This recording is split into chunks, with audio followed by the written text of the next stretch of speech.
Hello everyone, greetings dear ones again.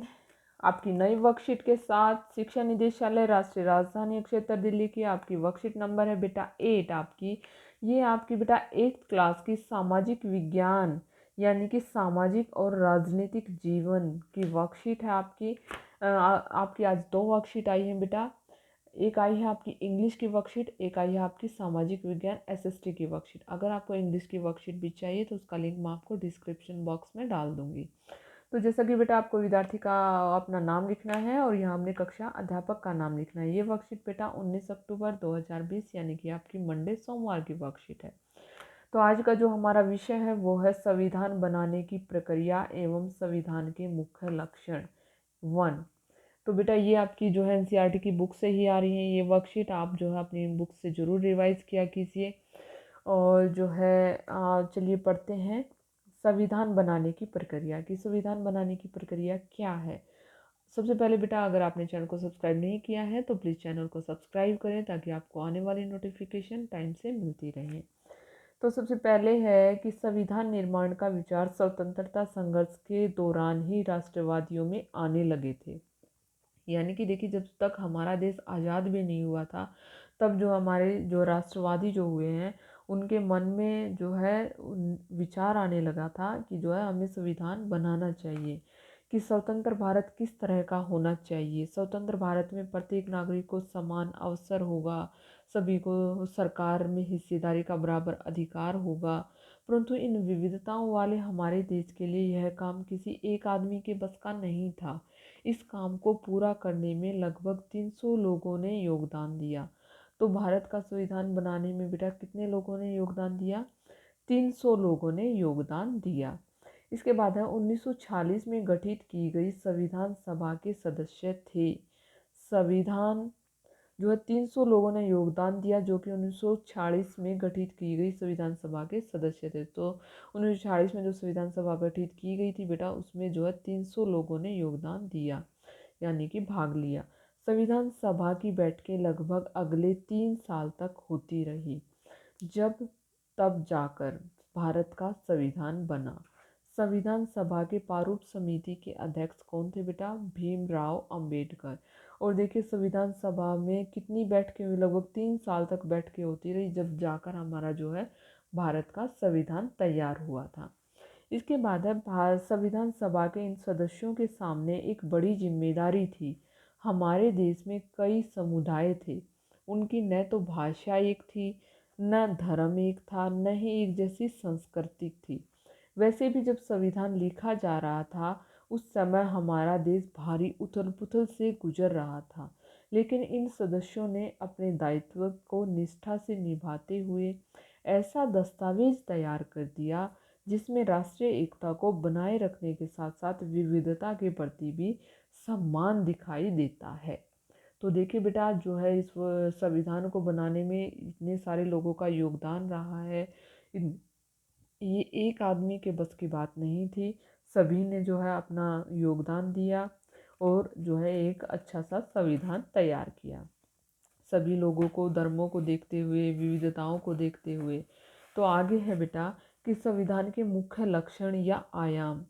तो संघवाद है। संघवाद का क्या मतलब होता है? इसका मतलब होता है कि देश में शासन चलाने के लिए विभिन्न स्तरों पर अलग प्रकार की सरकारों का होना।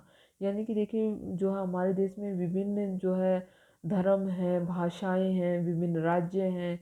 तो उन सब की क्या है अलग अलग जो है भाषाएं हैं, उनका धर्म है। तो इसके लिए विभिन्न स्तरों पर अलग अलग सरकारों का होना बहुत ही ज़रूरी था। हमारे देश में 3 स्तरों पर सरकार काम करती है। कौन कौन से बेटा? एक तो है प्रथम है केंद्र स्तर पर केंद्रीय सरकार, द्वितीय है राज्य स्तर पर राज्य सरकार और तीसरा है स्थानीय स्वशासन पंचायती राज व्यवस्था या नगर निगम। तो जैसे देखिए बेटा राज्य में भी गांव वगैरह होते हैं, तहसील होती हैं, जो है ये चीज़ें होती हैं। तो इनमें पंचायती राज व्यवस्था को कार्य दिया गया। इसके बाद बेटा इसकी वजह यह है कि भारत जैसे विशाल देश में सभी राज्यों को कुछ मुद्दों पर फैसले लेने का स्वायत्त अधिकार हो सके। इन मुद्दों की स्पष्टता के लिए संविधान में कुछ अनुसूचियां दी गई हैं। आगे है बेटा क्रियाकलाप। अपने आसपास के बैंक, स्कूल, डिस्पेंसरी, अस्पताल, पुलिस और अपने क्षेत्र के सांसद यानी कि एमपी, विधायक, एमएलए और जो है निगम पार्षद का नाम लिखिए और पता लगाइए कि ये किस प्रकार की सरकार है, केंद्र सरकार है, राज्य सरकार है या अन्य है के अंतर्गत काम करते हैं। तो इसका उत्तर हम लिखेंगे बेटा कि जो है बैंक, बैंक किसके अंतर्गत आते हैं बेटा? बैंक जो हमारे केंद्र सरकार के अंतर्गत आते हैं। इसके बाद स्कूल, केंद्र और राज्य सरकार। तो देखिए बेटा जो है जैसे दिल्ली में है, दिल्ली में जो है केंद्र सरकार के अकॉर्डिंग भी आते हैं और राज्य सरकार के भी, लेकिन इसके अलावा जो अलग अलग राज्य हैं जैसे हरियाणा है, पंजाब है, इनमें जो है राज्य सरकार के अधीन आते हैं स्कूल्स।